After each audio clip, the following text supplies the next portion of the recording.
Good evening, teacher. How are you? Good, thank you. Good evening. Okay, in this encounter, we are going to discuss the readings that you had last week about teaching and speaking. And the idea is to share not only the information that you read, but also your experiences as teachers, because many of you are already English teachers in different contexts, in different places. So the idea is to share also your experiences about teaching and speaking. And well, I would like to start by asking you what experiences, activities have you had in class, those of you who already teach, who have been successful when you want to help students develop that skill, develop the speaking skill. What do you do? What activities do you do? What exercises do you have students to work on? Okay, can I talk? Sure. Well, I think in English there is one skill that is the most important part of English learner focus on. I think that many aspects in English teaching are or present difficulties, yes, or are get more difficult to learn is speaking. Colombia have different a big problem with that about speaking because sometimes at school more than universities focus on a lot of grammar and maybe reading or maybe um, uh, listening in some maybe some uh, media or material they used to use at schools, but this is a very big problem in Colombia. For example, I put an example. Some students that start to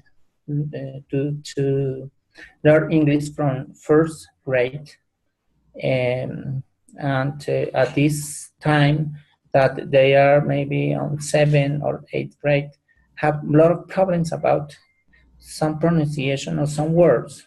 Yeah. Or obviously this goes together with other aspects like vocabulary, scientific vocabulary, or some words that are not used to use in speaking way. I think that. Okay, Felix. Teacher. Fernando.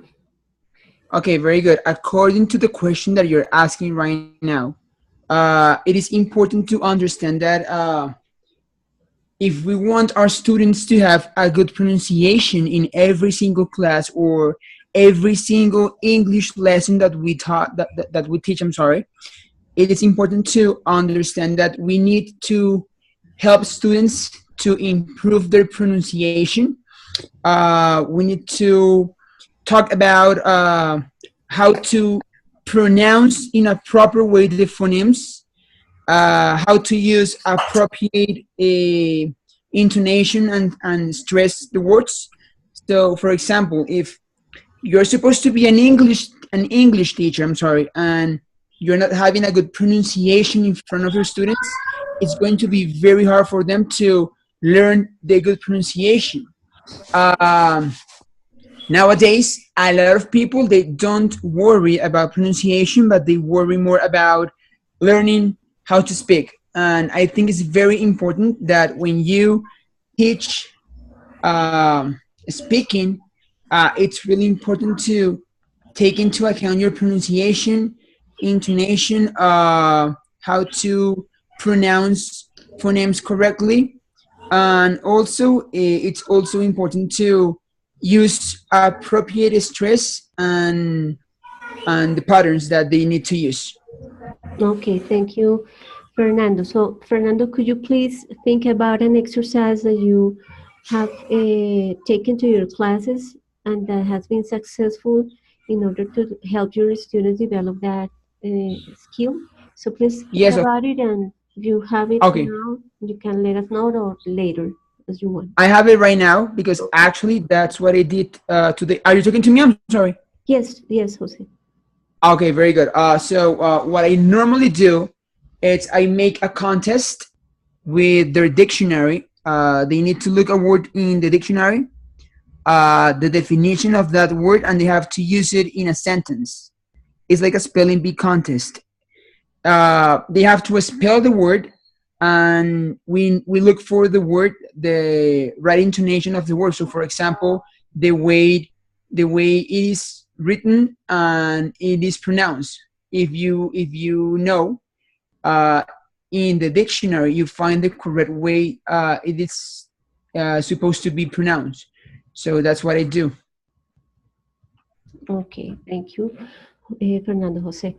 Well, Felix first mentioned the idea that in Colombia we focus more our attention on teaching, reading, and listening than the production skills, which are speaking and writing.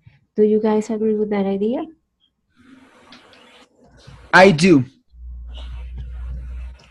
You have seen it. Okay. Somebody else thinks that is the reality in our country?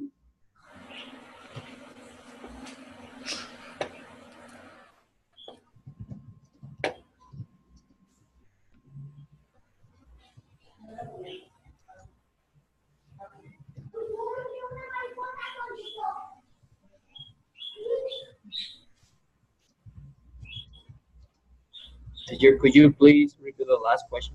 Sorry. Yes, your classmate Felix mentioned that in Colombia we have a problem, which is that teachers focus the attention on helping students develop their reading and listening skills more than their speaking and writing skills.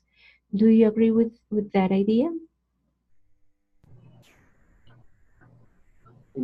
Well, I do agree, but I think we've improved a little bit because lately I've talked to work other colleagues, and they mentioned that uh, they do activities for students to speak, or I mean, to help students to speak, to develop that fluency, the intonation, the pronunciation, the stress patterns, etc. So I think we still have a focus on grammar and writing, reading, but anyways, listening and speaking have been an increasingly demanded skill in teaching. I mean, we have more teachers now teaching how to speak than before. Okay. Maybe it is connected to the syllabus that the educational system here in Colombia provides, but uh, we're realizing that we need more speaking. Actually, when you say I'm going to learn English, is I'm going to learn how to speak English, right? So that's why we've been improving. That's my opinion. Okay, Sebastian, thank you. So, do you guys agree with Sebastian's idea on the reasons that one of the reasons why we have some teachers focusing the attention on developing listening and reading skills more than speaking and writing is because of the syllabus? Or No. do you guys see that there are other problems that influence that teachers focus on grammar, on listening and reading more than the production skills? What do you guys think? What have you seen in the context where you work? At the school where I work, we worry about pronunciation, intonation, and of course also the context. So, for example, we worry about kids like be able to write a paragraph in a proper way. Okay, well, that happens. How many students do you have in one class? In my class, I have 24 students. Okay. What about the others, the other students in this encounter?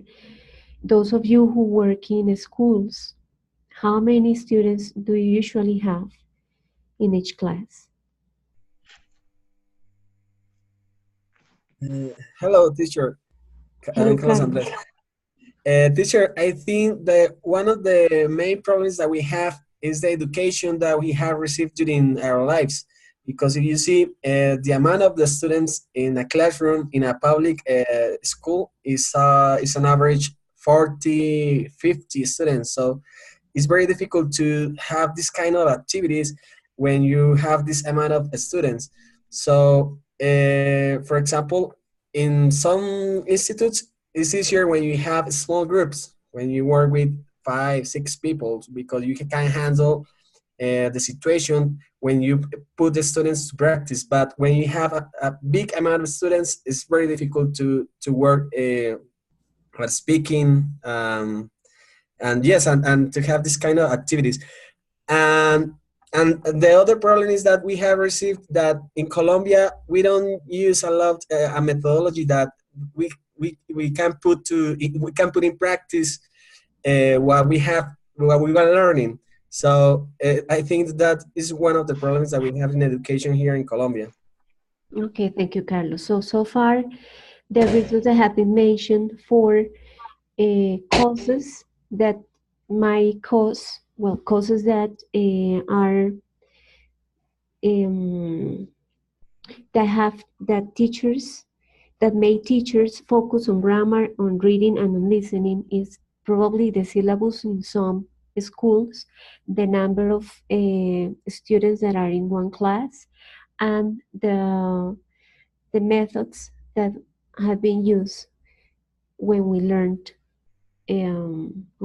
English, and then that we reproduce when we are teachers. Is there any other you consider? Is there any other cause that you consider that affects or that has an influence on having teachers focusing on grammar and listening and reading more than on production skills like speaking and writing? I would think about boring teachers, bad teachers, lack of imagination, lack of creativity, teachers. I don't know, like depressed teachers. You can find those teachers not only in English but on other courses. I mean, in other materials.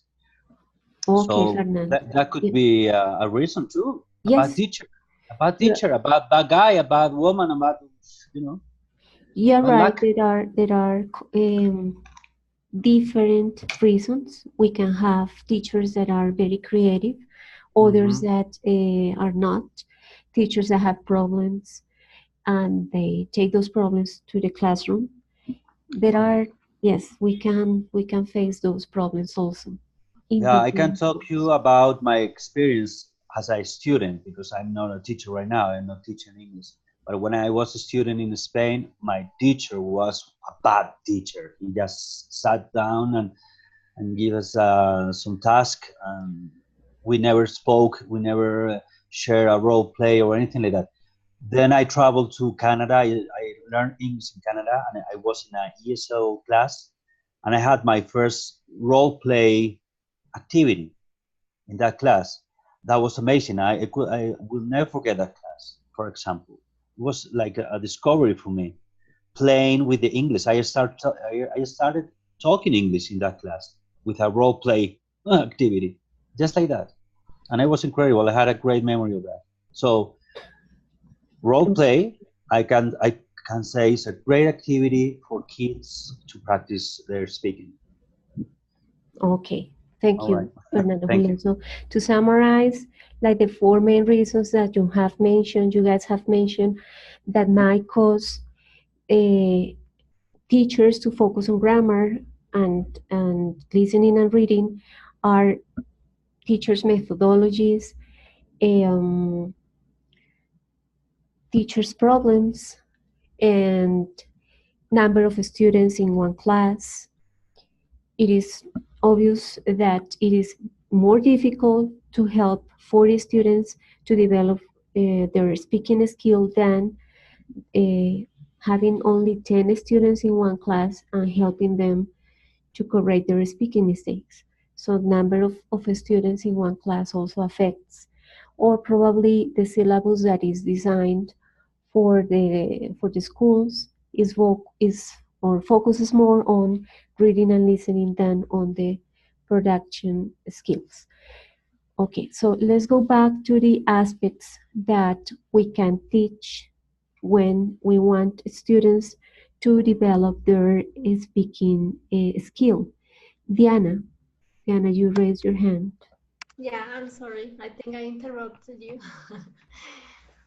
Would it be okay to add another point to what, in addition to all the points that my classmates have mentioned? Yes. Okay, talking about a comparison between good teachers and bad teachers, I was just thinking that some of the good exercise, if they are not approached in the right way, they can become boring and purposeless. So I was thinking about dialogues that some teachers get the students, maybe they have a dialogue about a situation, and the speaking activity is only to read the dialogue. So, okay, that's good, that's a good beginning. But the students don't get the chance to really create and say things in their own words. So something that I have been doing with my students, I follow a textbook in the place where I work, and the book is full of dialogues. So what I do is I get the students to read the dialogues. For example, if there are three characters on the dialogue, so I choose three students and they play the dialogue in the book, and then I tell them, okay, now you are going to close your books, and now you have to create the same meaning, but saying the same things in your own words. So the students get a bit worried because now obviously they don't have a prompt, they don't have something to read, to have a look at, so they have to create, they have to improve and use their own words.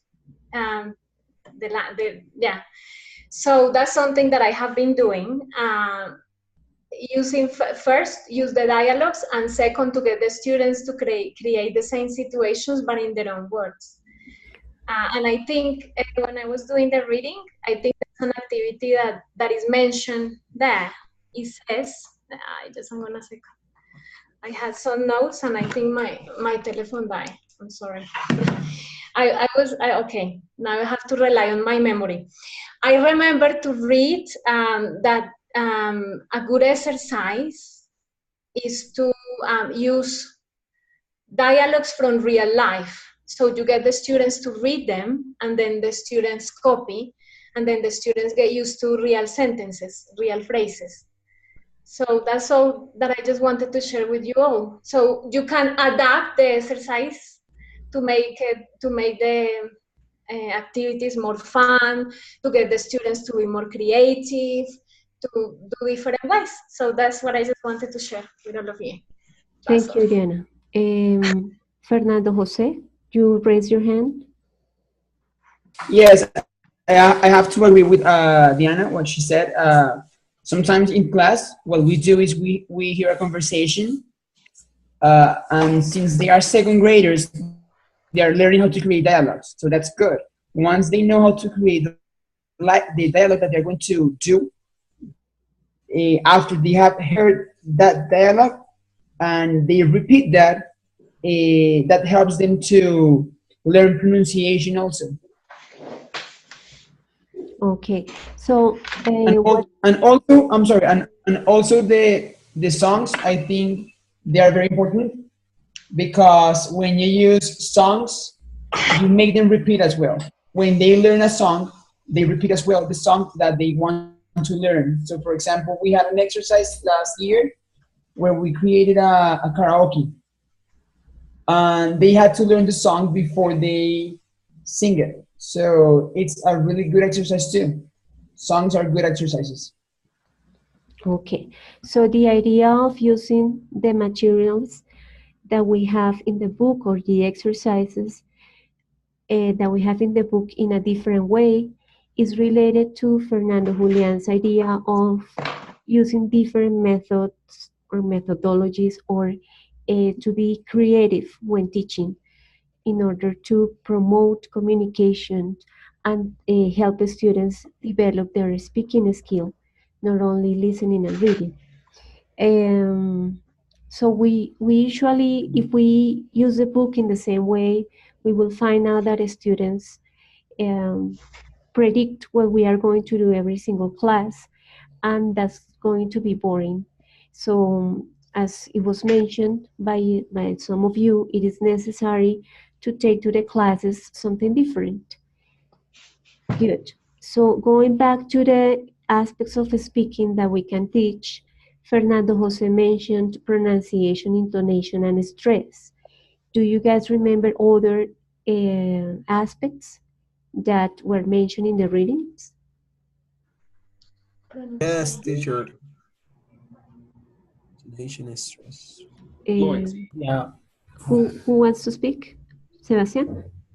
Well, as Felix. Jairo Alberto Salazar Jairo. wrote, Okay. also fluency. Jairo wrote fluency. All right. What else? But I have one question, teacher. Isn't the fluency part of everything that we do? I mean, fluency comes with pronunciation as well, right? If you have good pronunciation, you're going to be able to have fluency. Not necessarily. Okay. Let's Are you sure? well Yes, let I'm sure.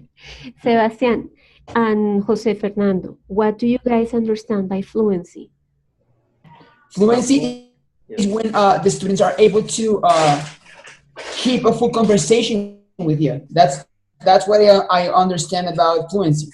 Okay, keep a conversation going. All right. Sebastian, what do you understand by fluency?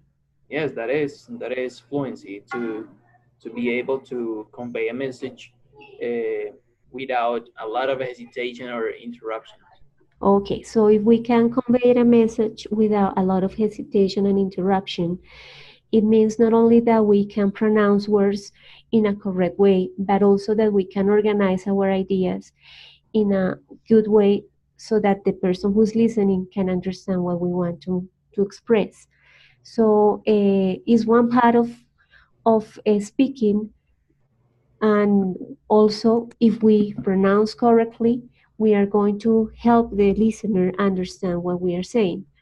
So pronunciation, intonation, stress, fluency. Jairo already also wrote rhythm, accent, as two more aspects.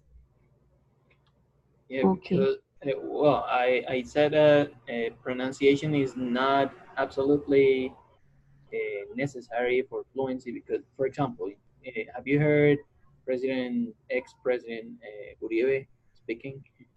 He's fluent. He's fluent. His pronunciation is horrible, but he's fluent. I mean, he uses a wide variety of vocabulary. He's efficient in the communication. His grammar is perfect, but his pronunciation is not the best. So, but he's fluent. I mean, you can understand everything he says, but with some mistakes of intonation. Well, his accent is different, but we understand all the words that he mentioned. But in when we use a foreign language, we do need to help our students to make the difference between the sounds that are not the same as in Spanish, so they don't make mistakes or they don't say a word that they don't want to mention. Okay, let me show you also the aspects that were mentioned are already Um, the aspects that were in the reading were already mentioned by you, except by connected speech, which is to have students understand that words are linked, as on this picture that we have on the left bottom, in which students can understand that we don't pronounce every single word on a separate way, but that we link them so that the sound is different when we pronounce them, when we pronounce a complete sentence. Can you guys think about different exercises that you have taken to the class which are successful or which were successful to teach these aspects? Teacher, what about reading out loud? Reading aloud, it's important, right? And when we are Yes. teaching beginners, it's very important. Which other? Repetition, Sorry. repetition exercises could be as Drilling to improve. exercises or repetition exercises, very good. Imitation, teacher. Imitation, okay. Yeah. So those are very effective. All those three exercises are very effective with beginners, right? They need to feel confident. So we need to help them rehearse their pronunciation before we ask them to create something. Because if we just tell at the beginning of the lesson to a group of beginners, okay, please create a conversation and act it out in front of the class. They are going to make lots of mistakes. They are going to be very shy because they need to rehearse the pronunciation of the words before they actually act out a new conversation in front of their classmates. Okay, very good. Any other? Any other exercise that you have tried and is good to help the students work on their speaking? Maybe dialogues, reading, text reading, all those could maybe help a student to improve All right. pronunciation about new words, about new vocabulary, and first of all, focus on vocabulary they know and improve them. I think so. Reading Teacher, dialogues and having them to focus on the vocabulary they don't know. yes. What about Fernando? Fernando Jose? performing plays like theater? Could you repeat, please? I couldn't hear you. Yes, of course. Theater, like plays, when they have to act. To have students act out. Okay. Yes. One thing I think is very interesting for a student is sing a song maybe or role plays. They enjoy this kind of activities and promote they like to maybe learn more about some new sentences or words in English, and also give them the opportunity to live the English. I think one thing very important here is they feel that the English is a real thing, and they are motivated. They have a motivation. Yeah, when they do all this kind of activity, it's very important for kids. I consider that. Yes, what you mentioned is important and is to realize what are the type of activities that students feel good at performing.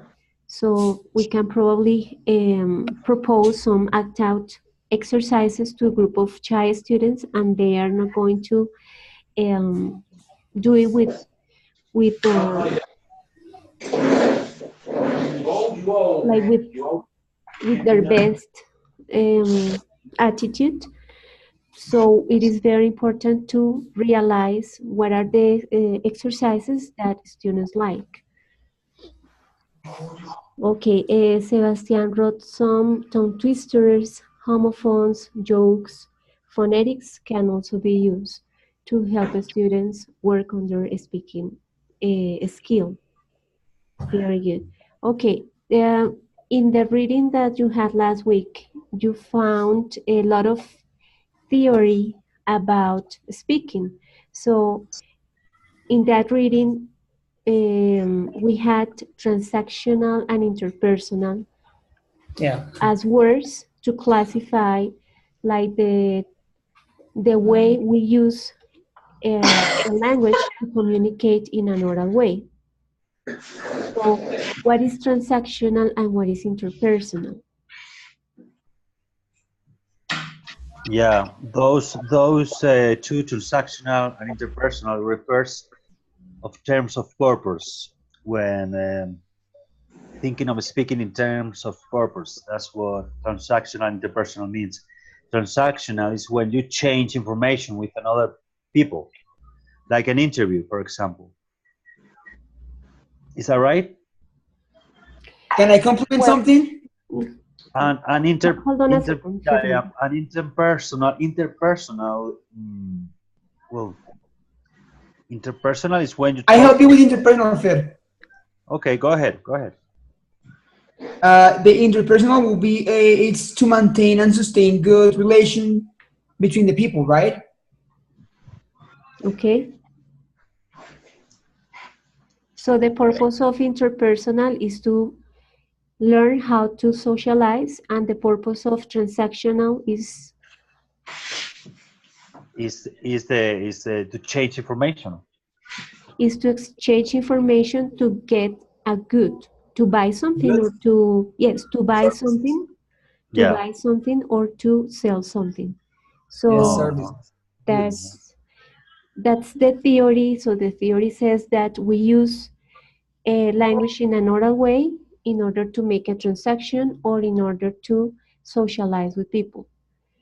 The theory also classified those events are as interactive or non-interactive, meaning that we can speak with a person or that we can speak to a machine, for example, in the case of leaving a phone message, and that we can also classify those events as planned and unplanned. What are some examples of planned and unplanned speaking events? Plan would be like, for example, when you have a meeting, right? Okay, so that you plan what you're going to say. Exactly. Yes. Or for example, you're going to give a speech. You plan before you talk, right? Exactly. Right. So this theory is reminding us that we can classify speaking events in that way, so that we have in mind that we can take to the classroom exercises to help students work on those type of events, like make just transactions, to help them role play exercises, role play situations in which they have to buy or sell something, or in which they have to talk to their friends, or in which they have to plan, for example, a presentation, or just to come up with a conversation which has not been planned in advance, so that we take that into account when we have students practice speaking. Okay. The reading also mentioned some activities that we can get to the classroom in order to promote speaking, and that some students are very reluctant to speak. Why do you think some students are reluctant to speak? I think sometimes it's due to students' personality. Some people are just shy. Some of the students are just shy. And other circumstances could be because they don't feel comfortable with the situation. Perhaps they are among a big group. They don't feel comfortable with the topic that the teacher is asking to them to talk about. So it could be that is their personality, or it could also to do with different factors. So they feel uncomfortable with the situation. Okay, Diana, if we have shy students who do not feel comfortable, what type of strategies can we have to help those students speak. So one of the strategies, maybe if we are dealing with a big group,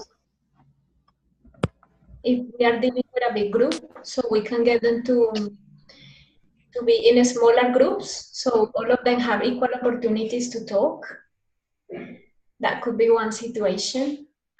Another situation could be get the students to plan, to get familiar with the topic, and students will have a better chance to speak to perform nicely if they know the topics that they are going to talk about. So it would be a kind of rehearsal. All right. Yes, if we have shy students that do not want to make mistakes, we can have them rehearse and plan what they are going to present before actually we ask them to talk in front of the class, or we can have them rehearse and plan in small groups before they actually act out something in front of the whole class. Which other strategies or what are other causes of reluctant speakers? Yeah. What I normally do in my class, I'm sorry, I'm so sorry, I'm sorry. Who wants to speak? Please raise a hand. I do. I'm sorry to be so participative today. I'm so sorry. Don't worry, but I heard someone else wanted to say something. Who was the person? Well, I want to say something. Sebastian. Okay. Well, yes, small groups or working in pairs are good grouping strategies for those shy students, as I wrote. But you need to monitor, because sometimes they believe that since they are talking to their peer next to them, so they can speak in Spanish, but not so. You need to monitor them. That's And very something important. To and something monitor them. another reason why students are a little bit shy or reluctant to speak is because there is excessive correction from the teacher. So Yeah. the students feel frustrated when teacher corrects a lot.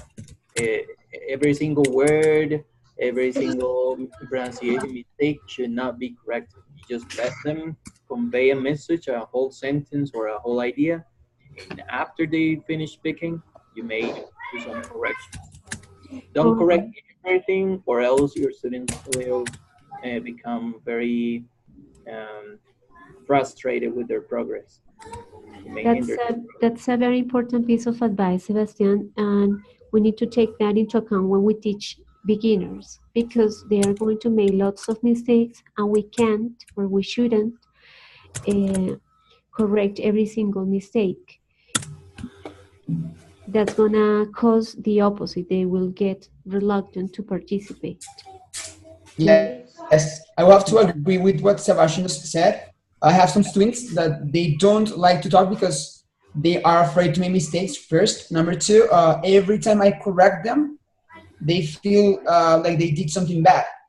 So yes, Sebastian is completely right.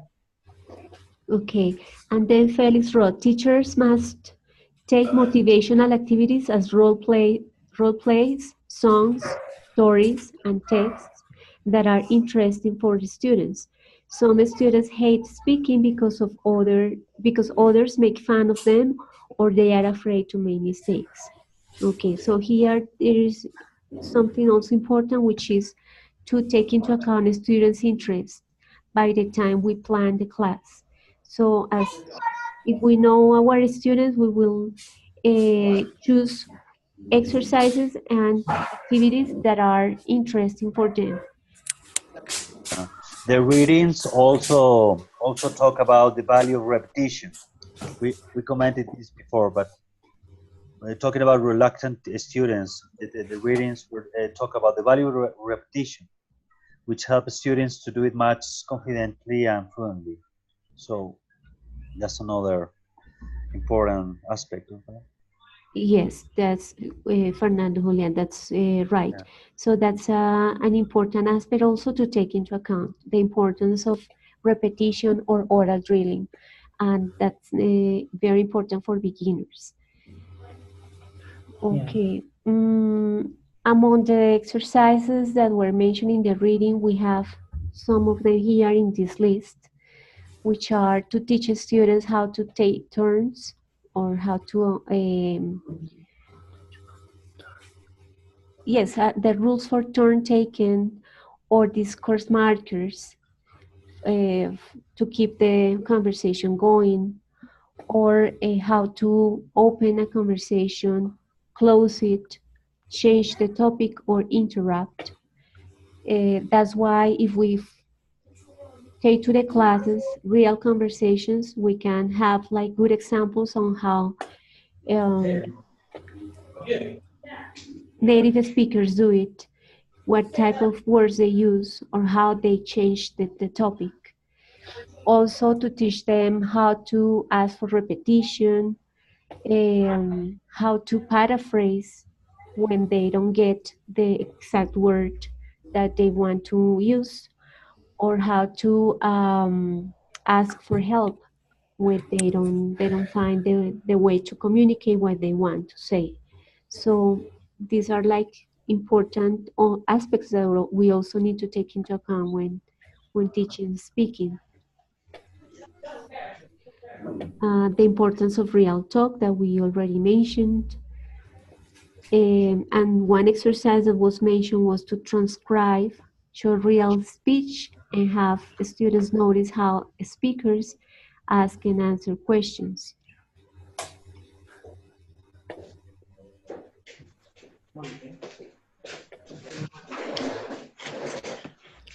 Hmm? Okay, do you guys remember other exercises mentioned?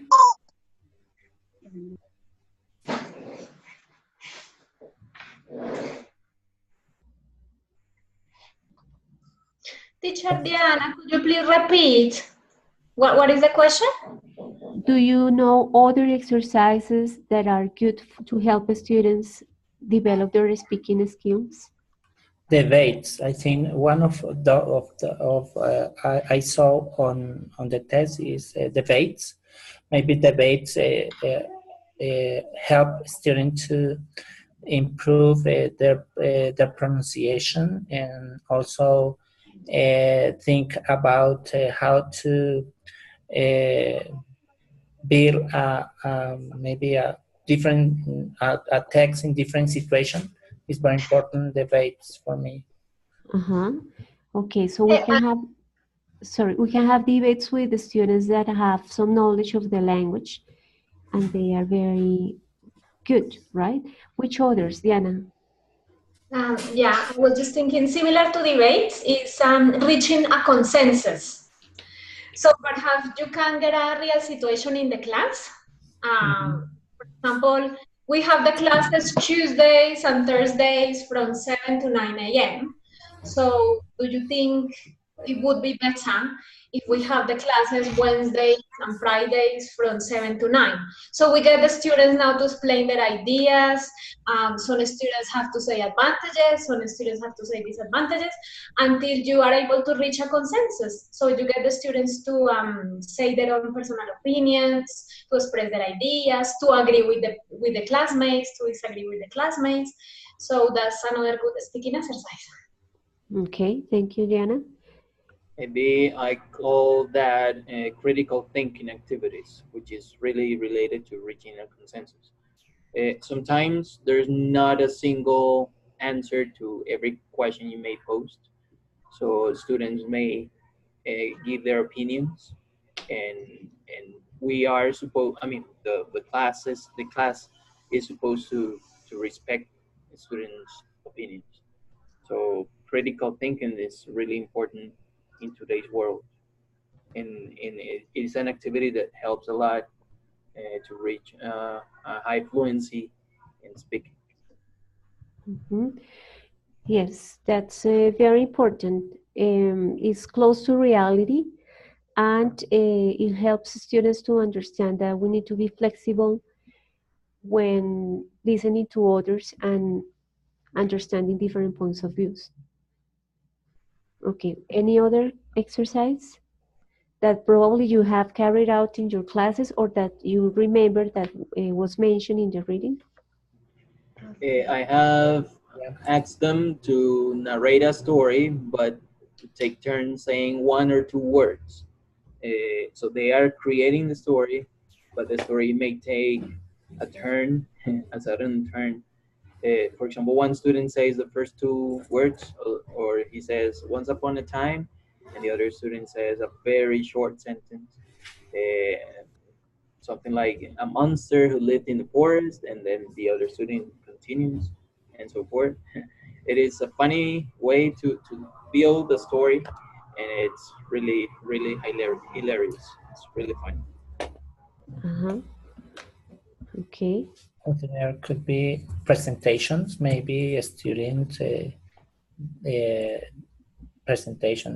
They could maybe choose a specific topic and talk about using the correct grammar and pronunciation, and also using a good fluency.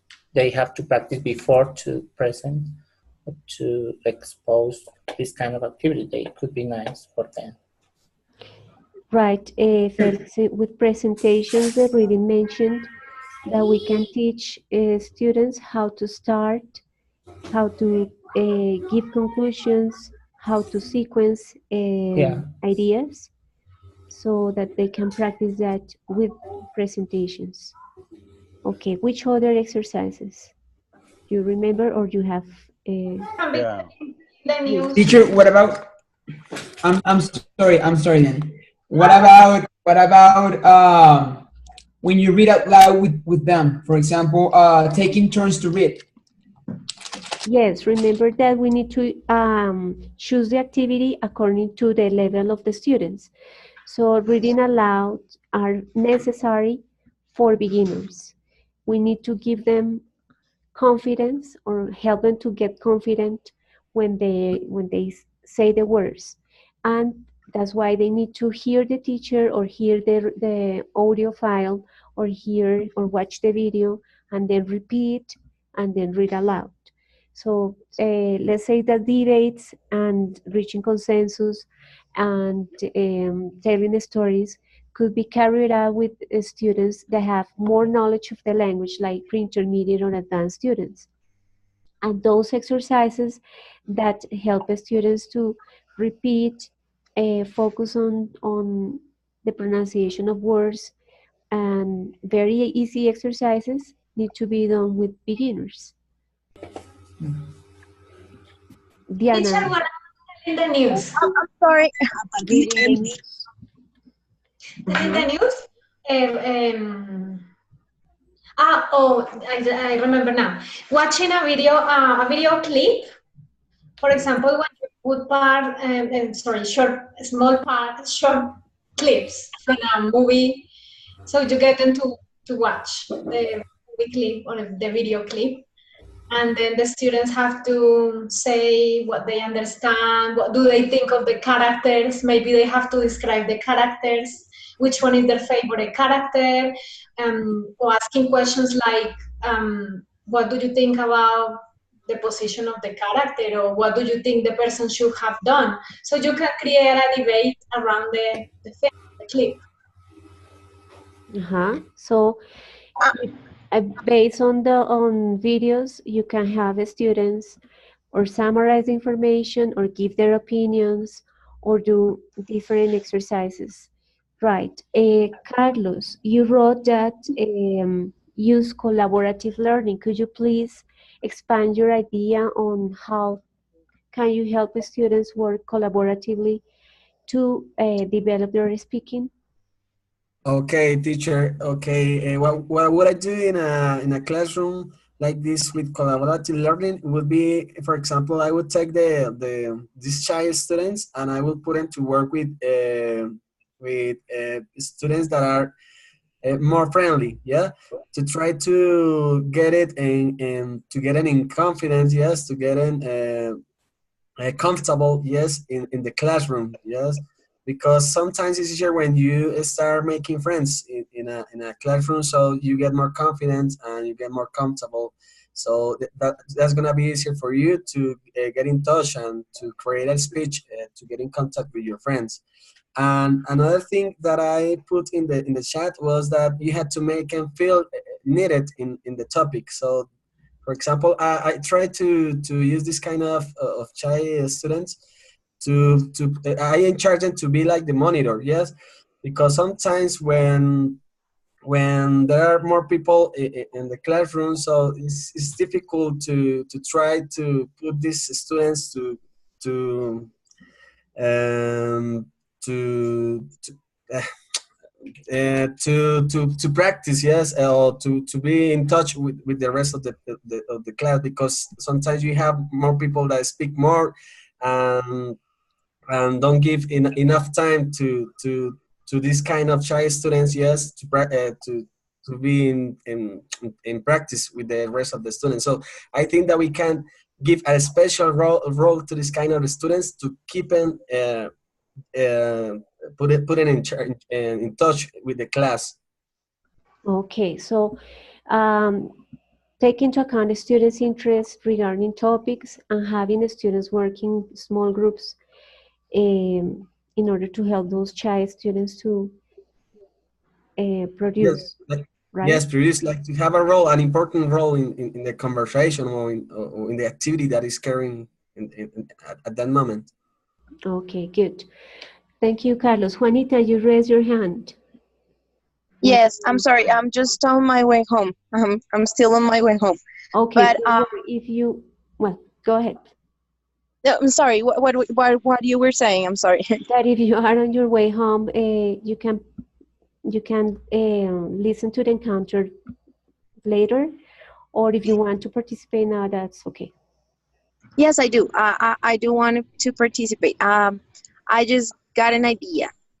What if, for example, for an activity, you put the students to listen uh, to some music, for example, like I don't know, Demi Lovato song, for example, and you put them to listen to it, and then you give them like the letter of the song, but they have to feel some words that are not in there. Like the letter is like um, incomplete, so they have to complete it, and in that way they will like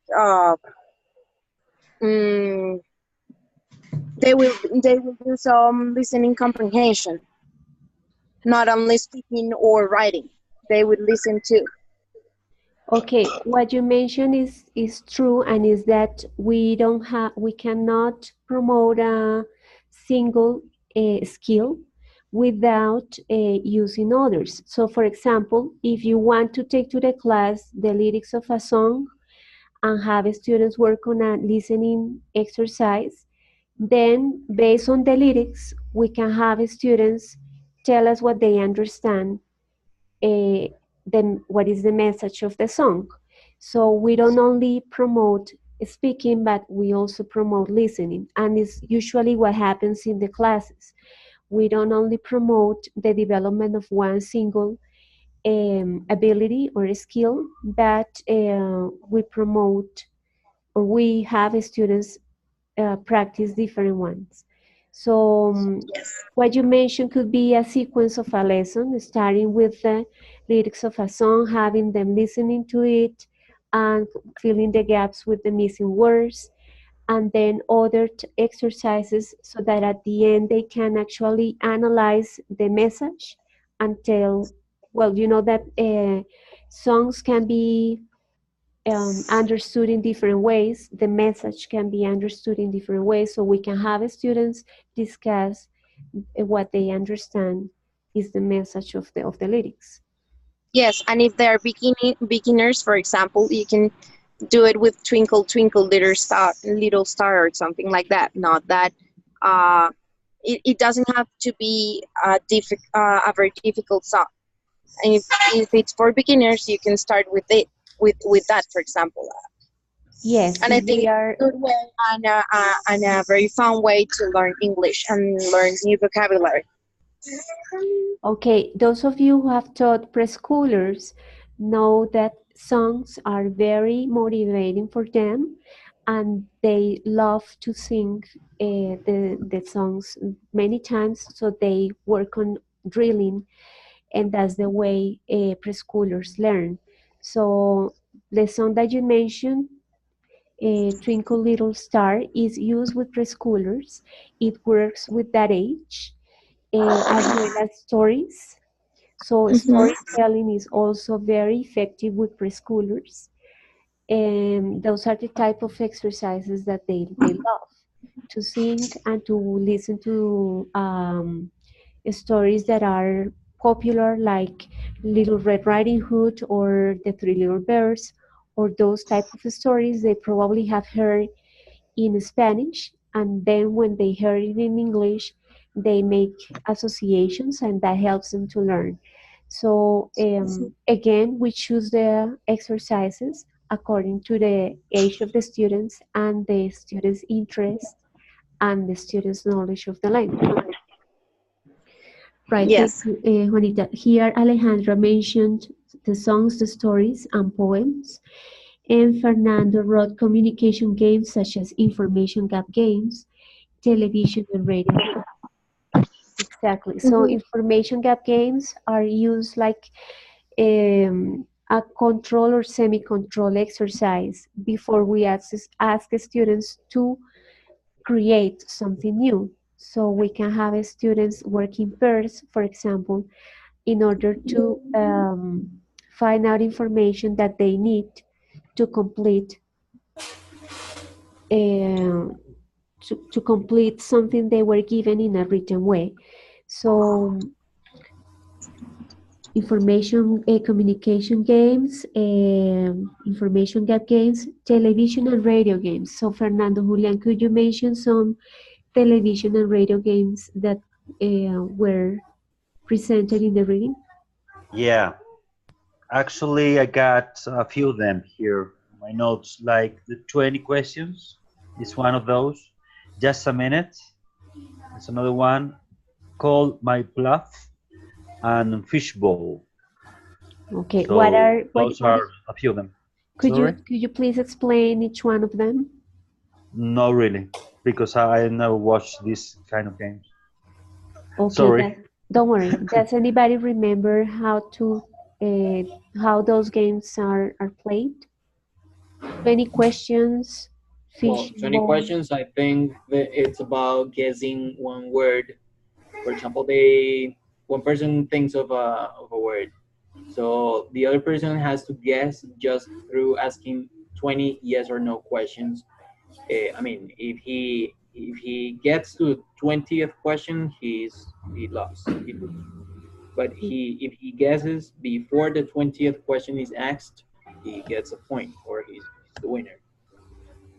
The idea Exactly, is to guess the word. exactly. That's 20 questions. And what about just a minute? What's that game about?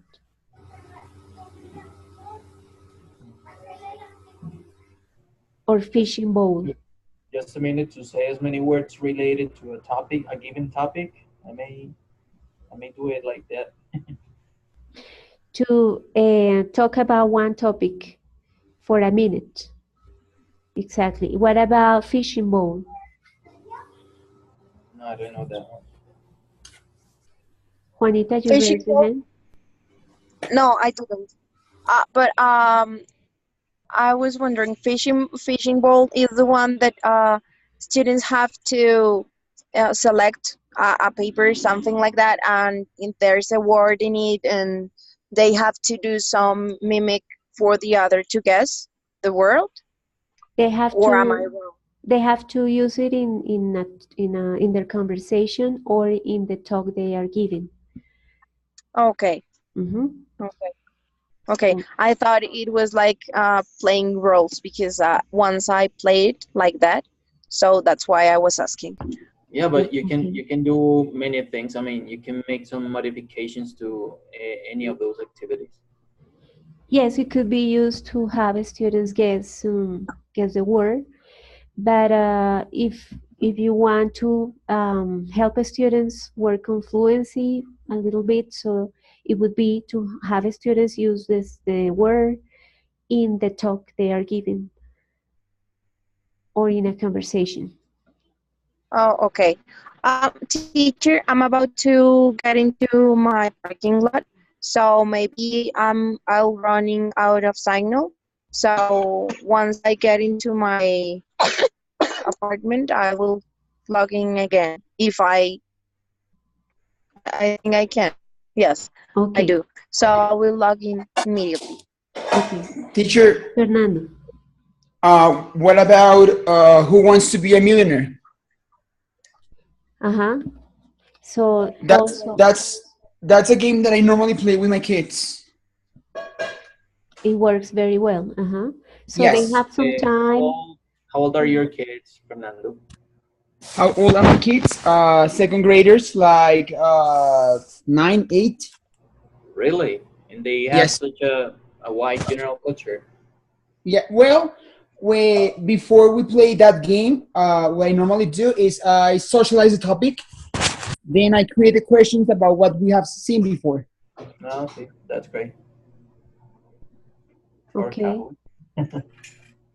So yes, again, we choose the exercise according to students' knowledge of the language, age, and interest. So we can have students probably work in groups to create the questions and then to start playing with the whole class. Well, here there are other games that you guys wrote. We have half of the students describe what they see in a video, while the other half listen to the description without watching the video. We have here technological resources, could be useful. Have students teach a portion of the lesson.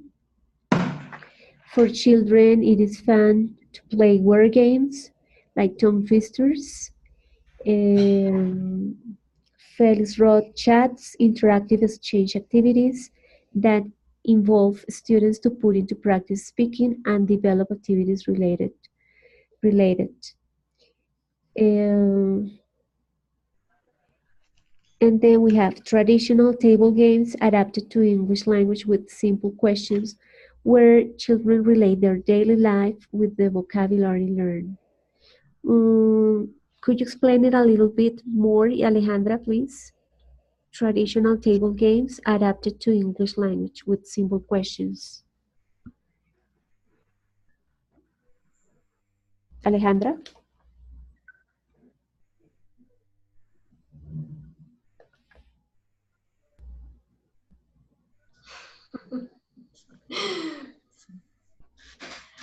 Okay. She's parking her car.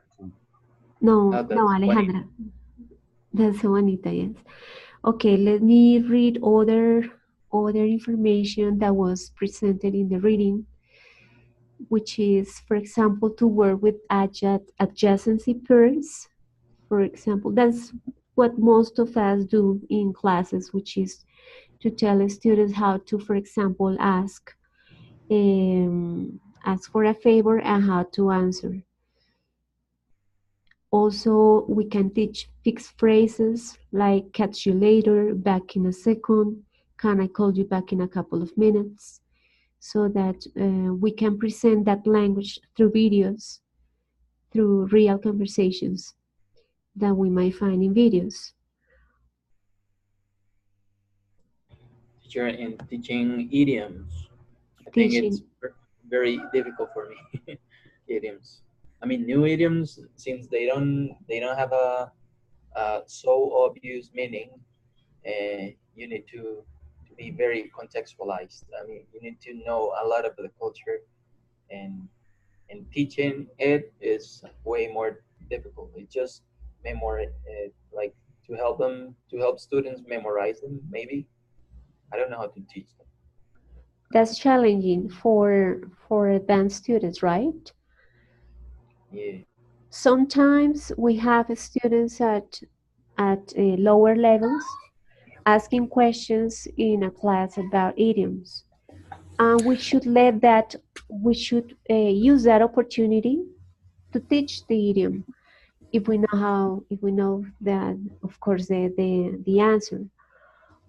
I mean, what I'm trying to say is that we should take advantage of the students' interests and questions to also develop the lesson. So if a student asks you how to say something, how to use an idiom in English, how to translate it into English, we can help them because that is their interest at the moment and that is important for them, so they are going to memorize it in an easily or easier, um, because that's what they need or the student needs at the moment.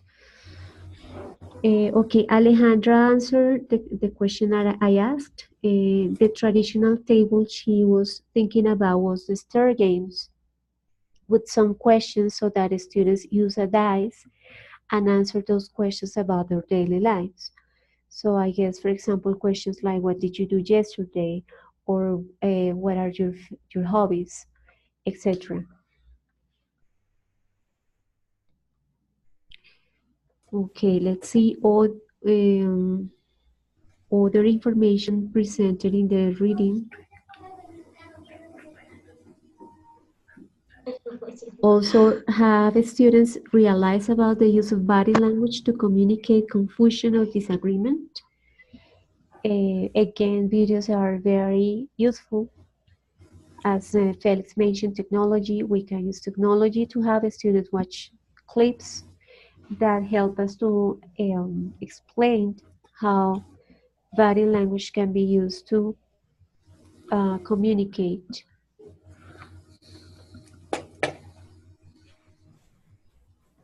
Let's see, we already talked about how to deal with reluctant students, but we haven't talked about when to provide feedback about a student's mistakes. We already mentioned that is not useful to correct every single mistake if we are with the beginners. Even if we are with advanced students, correcting every single mistake is not a good idea. So what is the best time to correct the students? Hi, teacher. I want to say something. Juanita. Um, Feedback. I just realized there are some exercises that are only guided to give feedback, because if you all the time correcting the students, or if you all are interrupting the students all the time, so students can get a little bit bored or disheartened, like I'm always making mistakes, so I won't speak anymore. So I was just thinking that there are some times maybe that we as teachers can give feedback to the students, but let them talk, and maybe we can write the mistakes on a piece of paper, and after when the student finishes, we correct them. That's a good way to do it, because if we are always interrupting them, that's not so good. But there are other times that you can interrupt students and let them know what they're doing wrong. So I just think some exercises can be specifically for interrupting students or correcting, and some others are more to let them speak, to just be fluent. Okay, Juanita, what do you guys think about that? What have you experienced in classes about correcting students' mistakes? Okay, teacher. Talking about about shy students, a teacher is not a good idea to correct this kind of students in front of of his classmate, because these kind of students get more shy when they are corrected in this kind of situation. So when I was searching about this topic, it gave us it gives us a recommendation about to be more patient and give this kind of correction just personally. So knowing your students again is really important. So you know you won't find in the theory that there is one way to correct the students that is better than the others. Yeah. But we need to try different ways to correct them, and see which one is the one that works better for them. As Carlos mentioned, some are shy and they hate teachers to correct them in front of the class. So we need to find out a strategy, like for example, writing the sentence on the board, that changing the noun, so that in a way we are making we are not um, we are not letting the rest of the class in a way know exactly who was the person who mentioned the sentence, that we changed something in the sentence, like the noun or the complement, if the problem is in the verb, to work on the correction of that sentence that had the mistake. So yes, knowing our students is important to choose the best way to correct them. Okay, who else has like experiences on the way to correct the students' mistakes? Well, me. What? Crap! I'm so sorry. I'm Okay. so sorry. I didn't mean to interrupt you again. Just go ahead and I talk later. Don't worry.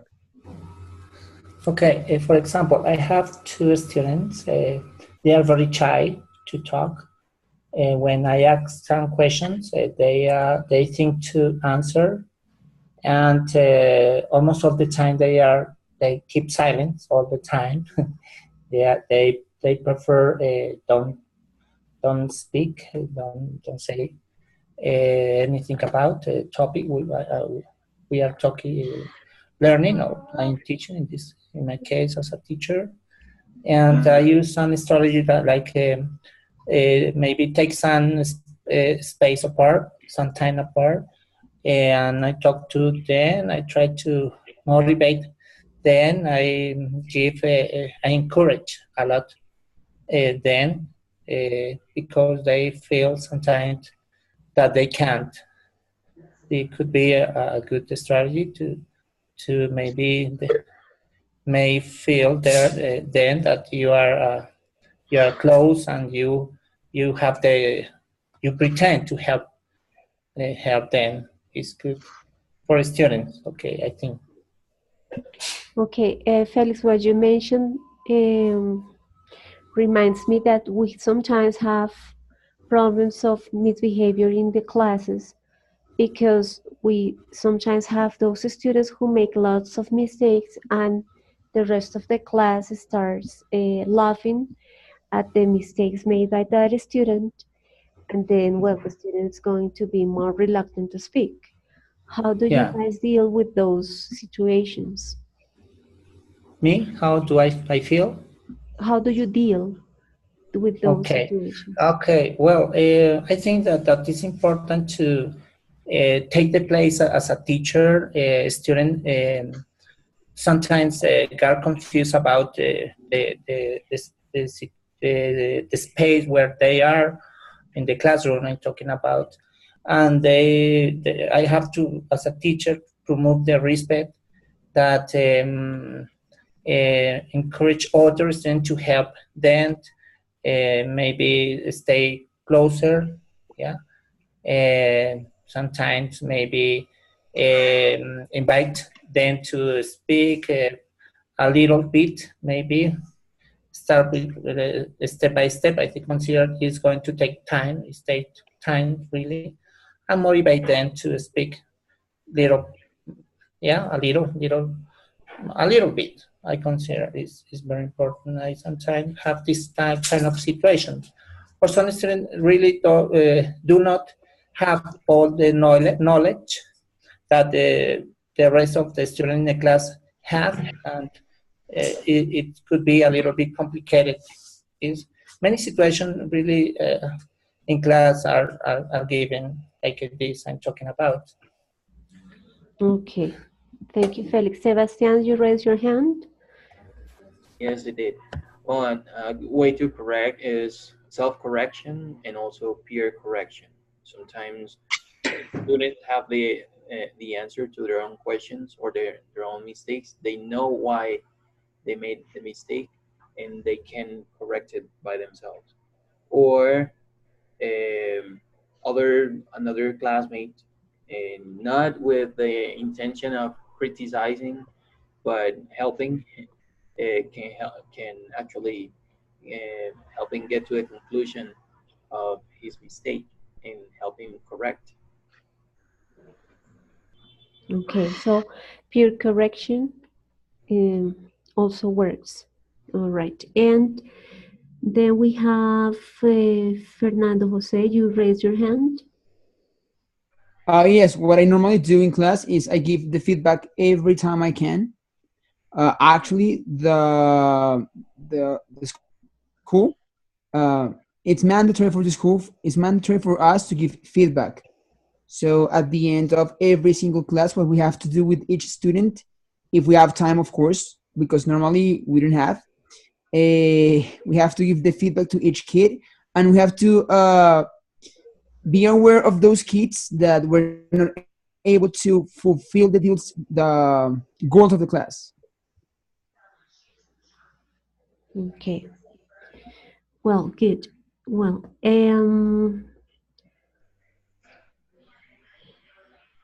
this was like the information that those readings presented regarding speaking. Probably there are more topics about it or more experiences that we could share. Um, Next week we will continue talking about how to correct the students speaking.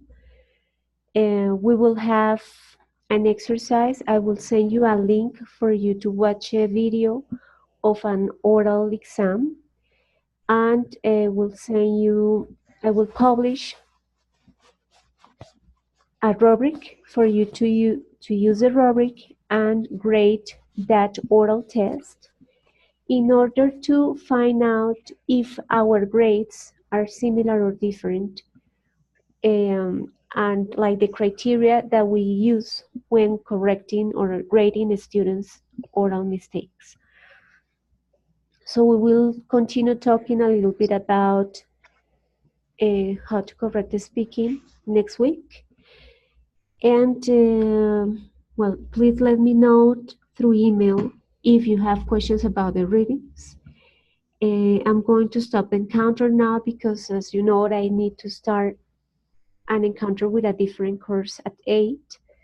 So I usually stop the encounter 10 minutes before I start the other.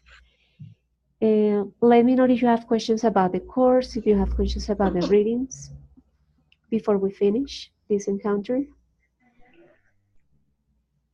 Any questions you have?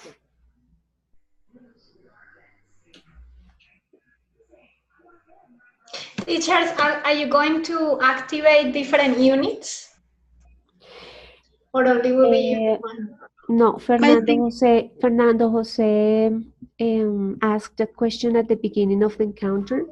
If Sorry. I if I asked if I could enable the other units, and my answer was my boss asked me to enable each unit every week. So that's why every week you have one task, only one task. I don't enable all the readings at once or from the beginning of the course, but each one every week. That's what my boss asked me to do.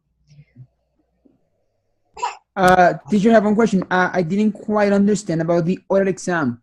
It's just that my internet reception was bad, and I wasn't able to hear you well.